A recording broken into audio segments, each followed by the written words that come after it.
เวลาเฮาลุกก็ลุกไปง่ายได้เนาะลูกก็เฮาก็จับอันนี้โดยเป็นไปก็โยงใส่ตัวนั้นโดยก็มันอาศัยแบบนั้นโดยโอ้นี่พี่น้องพ่อลุงเพิ่นลุกยืนกันได้เนาะปวดขาแล้วก็ยืนนี่พี่น้องโอ้อาศัยแบบสิได้จังหวะนี่พี่น้องการลุกการนั่งการยืนปวดอะไรมันเนี่ยเชี่ยวเราได้โอ้คมเตียงแห้งได้แห้งแบบเราแล้วแห้งแบบเลยมันครึ่งบ่ได้เลยปวดคอแต่ว่าเส้นเฮามันกระตุ้นแห้งมันกระตุกแห้งว่าซั่นซะต่อพี่น้องเอ้ยพ่อเป็นไหนพ่อลุงมีวิทยุพร้อมหมด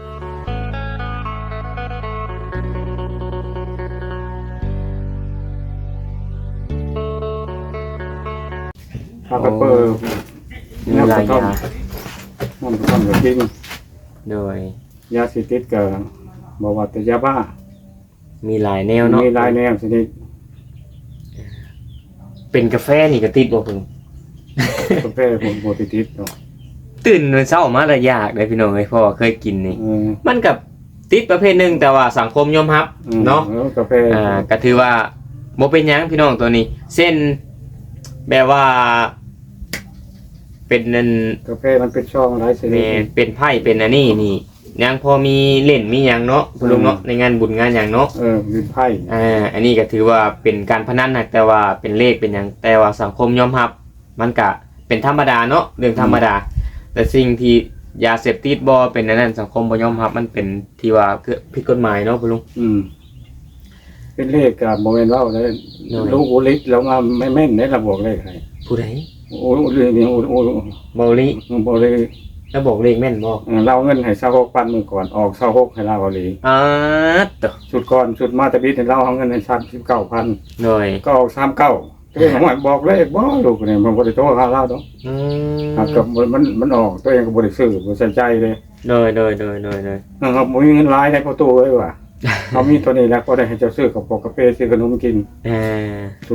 ดท้าย6,000ตัวนี้มันบ่มีเงินใบ10,000กับใบ5,000กับใบ1,000เลยเป็น26,000มันออกมากับ26ให้เราอะไรอย่างเงี้ยเลย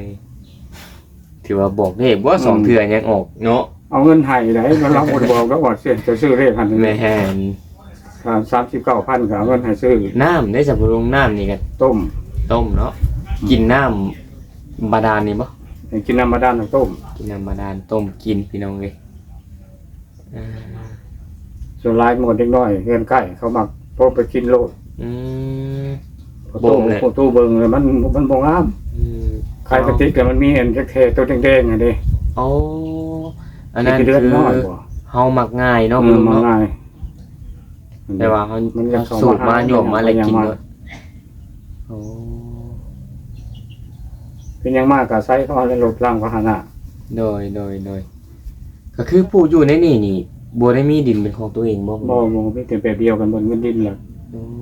คันเทิงเพิ่นให้ก็เป็นต้นของตัวเองอยู่แล้วอันนี้เขายังบ่ตกลงให้นะผมคือสิบ่ได้เฮ็ดไปซ้ำดอกเบิ่งแผนการน่ะตัวไรปีล่ะว่าบ่ได้เด้ผลคือมันมีแผนการจังว่านี่ฮะก็บ่แน่นอนแต่ว่าก็อยู่บ่ให้พวกเพิ่นใหญ่โดยแต่ว่าเฮาก็อยู่ไปเนาะคุณลุงเนาะอยู่ได้หลายคนเพื่อนทางเข้ามาก็คือหลังงามซื่อๆนั่นแหละจังว่าแบบเดียวกันนั่นเดียวกันนี่ล่ะ3หลังเนาะ3หลัง4หลังพุ่นละ3หลัง4หลังเพิ่นงามพี่น้องเอ้ยแต่ว่าบ่แม่นดินของตนเองเป็นดินของรัฐเนาะเป็นดินที่ว่าแต่ว่าใส่เพิ่นอยู่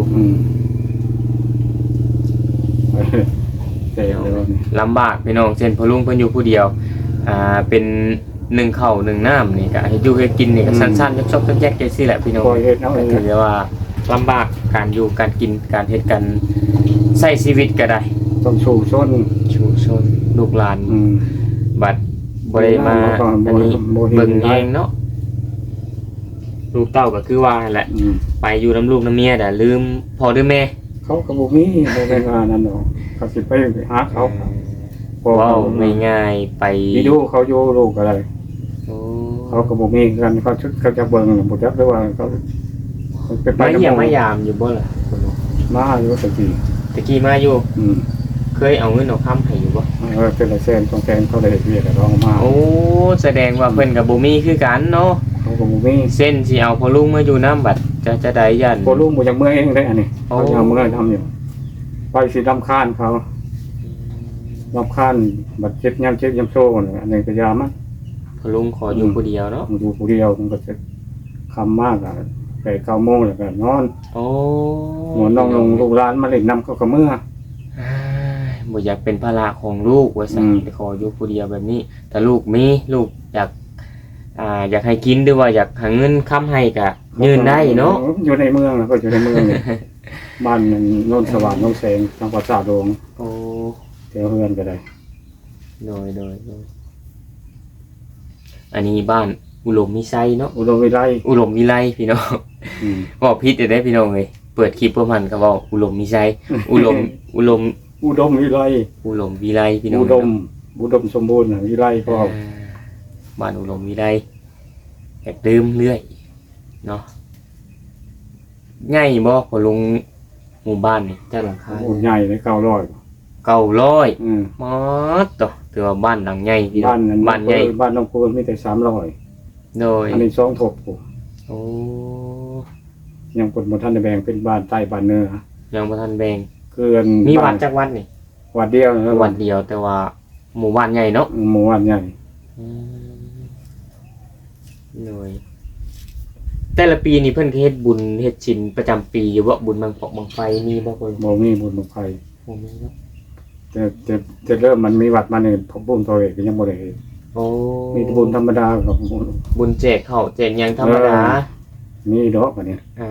บุญคือบุญเช้านี่ก็ตกพระทายตกพระเห็น ตบปะทาย เอาพาขึ้นเด้วานนี่แห่ก็ตกพระทาย โอ้ ตกพระทรายว่าซั่นนะ ตบปะทราย ถือว่าเอาพาขึ้น โดย ผู้ โดย ขอผู้แค้นพระแล้วก็เงิน อืม ผู้สู้ก็ไปบ่ได้ดอกช่วงนี้เจ้าก็บ่ได้ปะได้วัด โดยเพราะว่าเขาไปยากมายากไป ไป ลำบา ย่าก งมาย่างนั่งก็ว่าเขาสิไปนั่งมันเป็นย่อเลยโหคิดเลยแล้วมีแต่นั่งตั้งสูงๆแบบเจ้านั่งอะไร โอ้ จังหวะ เวลาเขาลุกก็ลุกไปง่ายเลยเนาะ ลูกก็เข้ากันจับอันนี้ โดย เป็นไปก็โยงเสียตัวนั้น โดย ก็มันอาศัยแบบนั้น โดยโอ้เด็กน้องพอลุงเพิ่นลุกยืนกันได้เนาะ ปวดขาแล้วก็ยืน นี่พี่น้องโอ้ อาศัยแบบนี้ได้จังหวะ นี่พี่น้องการลุกการนั่งการยืน ปวดอะไรมันเนี่ยเชี่ยวเราได้ โอ้ คมเตียงแห้งได้แห้งแบบเราแล้ว เฮงแบบเลย มันครึ่งบ่ได้เด้คนขวาย แต่ว่าเส้นเฮามัน กระตุ้นแห้ง มันกระตุกแห้งว่าซั่นซะต่อพี่น้องเอ้ยผู้เป็นไหนพ่อลุง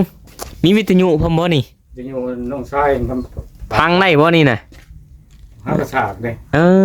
ต่อสากแบตนี่สากจากโซล่าร์เซลล์นี่พี่น้องเอ้ยติดต่อมันก็เข้าอยู่บ่ไผนี่ ข้างๆมันแดง โอ้แดงๆนี้ ๆ ก็ถือว่าไผเข้าเนาะ ไปเขามันแดงๆนะเอามาสร้างมื้อนี้ได้ โดย ไปสวนเพิ่นบ่ได้ไปสร้างอยู่เพิ่นน้องสาวเพิ่นน่ะมาป้าสร้างเข้าบ่ นี่แหละพี่น้องเอ้ยผู้บนพักบนเสาของพ่อลุงเสื้อผ้ากับบุญดิเสื้อตำรวจท่าได้ฮะเนาะพ่อลุง บ่ดอกให้เขาก็หลายโต โอ้โดยเสื้อพนักงานพี่น้องเอ้ย บ่ได้นุ่งมัน พอได้นุ่งเนาะพ่อลุงเนาะ ถ่ายไปถ่ายมาถ่ายไปเนี่ย พัดเปลี่ยนพัดท้ายว่าซั่นซะ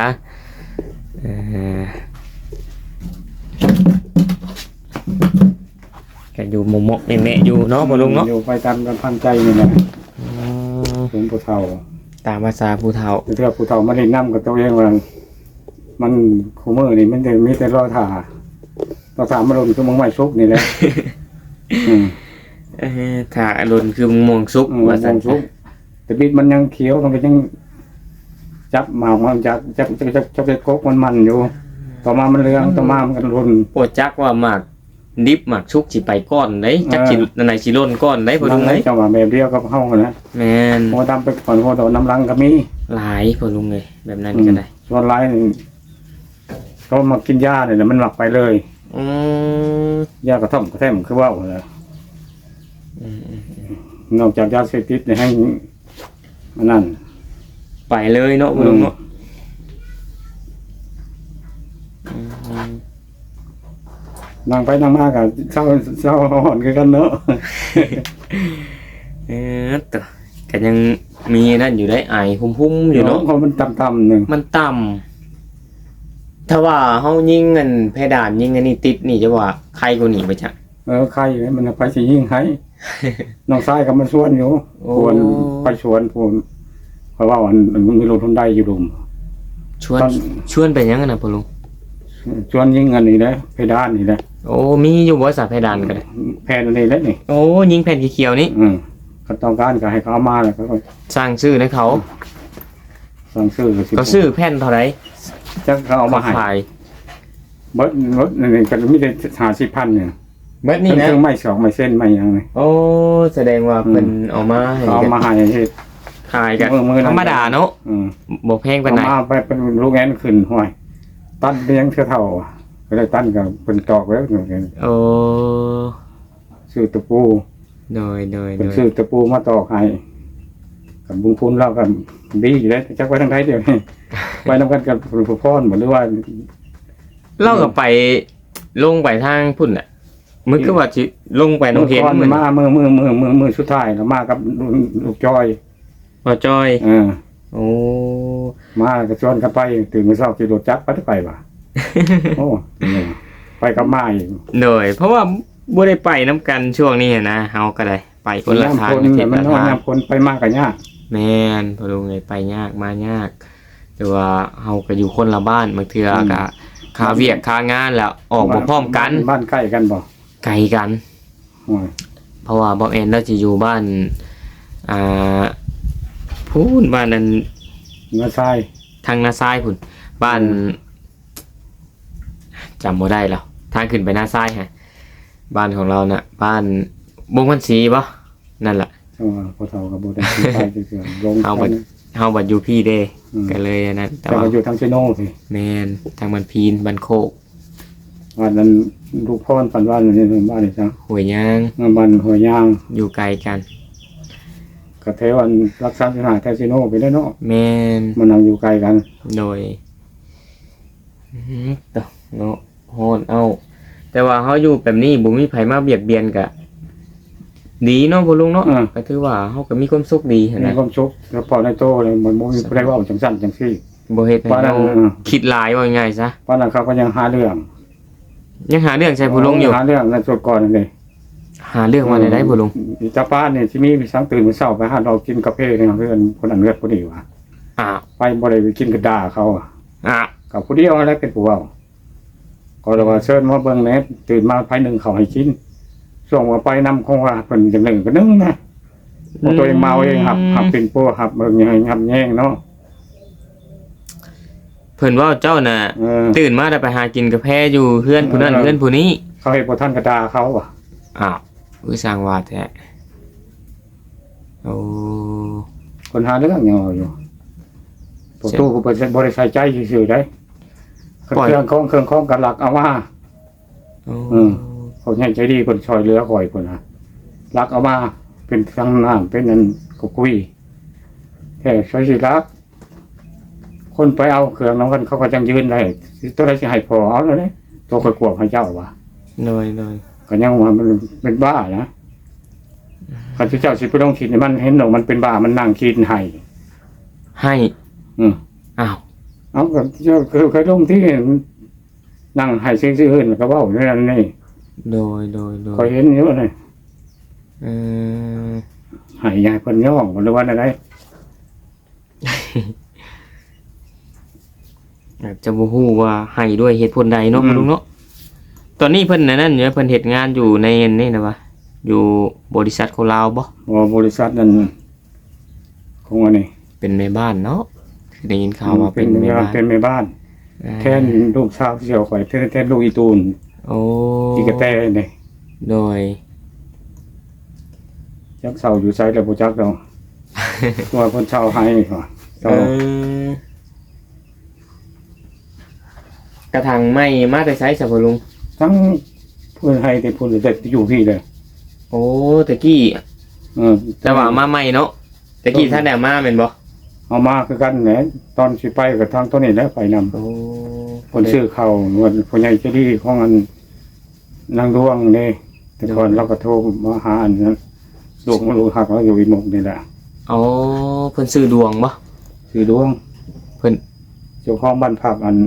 พระพุทธอยู่ตะดิษเนี่ย โดย มลูกข้างร้านเราแหละแล้วคือว่าบนคนนี้เพื่อนเลี้ยงเป็ดเลี้ยงไก่แล้วเอาดินให้อยู่แท้ลงกับหลวง อ๋อ เลือกต้นป้ายให้เห็นเนี่ยคนก็ชวนพอตัวตู้ไปอยู่น้ โดย ำคนสิปัวเราสิงานสิจุยาให้ชิ้นว่ะตู้เลยถามว่ามันอยู่ฝนมันอยู่ป่าอยู่ดงมันสิมีสังโอ้ยมืดหันข้าวเขากินกระลายนี่หันขายาว่ะ อืม หมดไปแล้วมันเป็นของเราเลยหันขายากับบ่มี ผมกินกับอยู่ของท้องซ่านชื่อหาผม อ้าว น้ำใส่กับขันวันลูกพ่อบ่ช่วยเรือให้มีคนน้ำอาบ เห็นแล้วเนาะ อืม ถือว่าลำบากตอนตะกี้อันนี้ก็ถือว่าลำบากอยู่แต่ว่าก็ยังใครแน่มาอยู่พี่บนเคยอยู่แล้วก็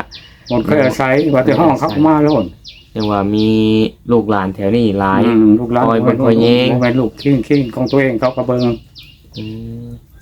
โอ้พอเฒ่าคือสั่นแห้งเขาบัดนี่ ปวดแขนเบิ่งเนี่ยมันกลัว จังหวะแท้คุณพี่น้องเลย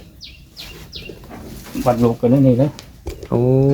ต้องดึงต้องจ้องเนาะพะลุงเนาะ ยัดเซ่เด้ โอ้ถ้าเฮาบ่จ้องนี่ลูกบ่ได้แม่นบ่ บ่แล้ว โอ้ อันนั้นแหละจะว่าบัดนั้นลุกขึ้นมาแล้วสิข่มเตียงว่าสินะ มันก็แนบโดดตัวนี้ โอ้อันตรายเด้พี่น้องเลย มันปวดแห้งเลยก็ชันเห็นบ่เฮายืนไปสิมันก็มีแห้งไปนี่ อืม ก็ลงนั่งต่ออีก โดย ดูเรียนก็บ่สิกูเทื่อแล้ว โอ้นี่เด้วิธีนั่งก็ได้ สิไปโยลงแห้งแล้วมันหักมันปวดอะไรมันปวดเลย ปวดแขนเนาะ ปวดแข เฮ็ด น สิง่ายหลังอีกว่าสิแห้งอันนั้นอีกเนาะพอลุงก็ได้ลำบากพี่น้องเลย ลำบากอยู่ใครอยู่วันบ่มีผู้ใดใส่ยาเดี๋ยวเฮาก็บ่ได้คืนหยังหลายบ้านอยู่กันจิ้นก็เขาไปตลาดเขาก็ซื้อมาให้ ลูกหลานบ่เรือผากไปบ่พอลุง บ่พาก็เขาถามเด้อเขาควรหาเงินได้แน่ว่าซั่นซะกินหยังกระทู้ โอ้ โอ้ยเอากระทู้ตัวหนึงก็ได้เด้อตัวเองว่า มาปิ้งปุ่น เออ เขาก็ซื้อกระทู้มาส่วนหลายเขาบ่อยังให้เฮ็ดเลยเขาก็เรียกเขา โดย เพื่อนผูกไว้ว่าเราบริยูคำผลมาเราไปเป็นปลูกมันจะพลังเราจ้างรถกวดรถพอดกวดใน8 ล้าน โอ้ เราไปแถวบ้านดงบ้านดงบาง มาลงวัง บ้านยางปูซีพวก อ๋อ แถวสวนเราใกล้เติบได้ ไปปลูกอยู่พุ่นเนาะ ปลูก3 ปีนี่แหละปีเดบิดเราได้20 กว่าล้าน โอ้ได้หลายอีหลี ปีนี่มันตก มันตกราคาว่าซั่น มันตกราคา 2,000 ปลายอยู่ แม่นปีหน้านี่จักสิซ้ำใดเนาะ เราก็อดทราบปลูกแต่ปีนี้คันปีหน้าบ่ว่าเราก็สิ ยาปลูกยางบ่ ปลูกก้อยบ่นี่ ปลูกอ้อย เปลี่ยนอาชีพอีกพี่น้องเลยต่อถือว่าแดดเอาแห้งพี่น้องเลย เอาคนสิตกนี่แหละ แมนเอาคือจังพลจีตก ตกบ่ล่มกับใครอยู่บ่ล่ม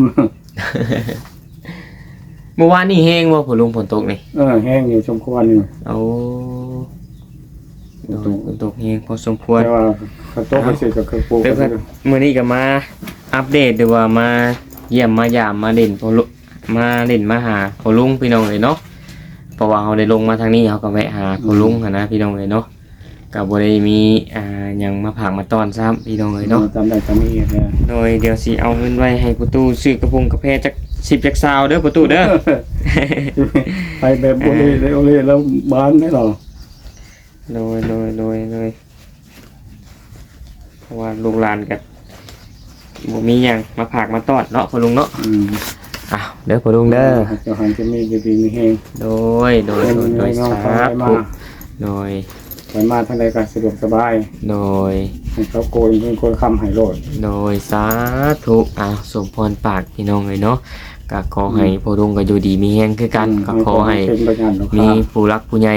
เพิ่นเบิ่งเพิ่นแย่งคือกันเด้อบ่ลุงเด้อหายประหยัดโดคาคือกันปีใหม่เนาะบ่ลุงเนาะเอาโอเคพี่น้องก็สิได้ขอตัวลากลับและพอน้องแฝดก็ได้พี่น้องเอ้ยจังได๋ก็ฝากติดตามแล้วกดไลค์กดแชร์เป็นกำลังใจให้พอน้องแฝดได้ครับพอลุงคำปานเด้อพี่น้องเอ้ยเนาะเอาสบายดีเด้อพอลุงเด้อโดยสบายดีอยู่ดีมีแฮง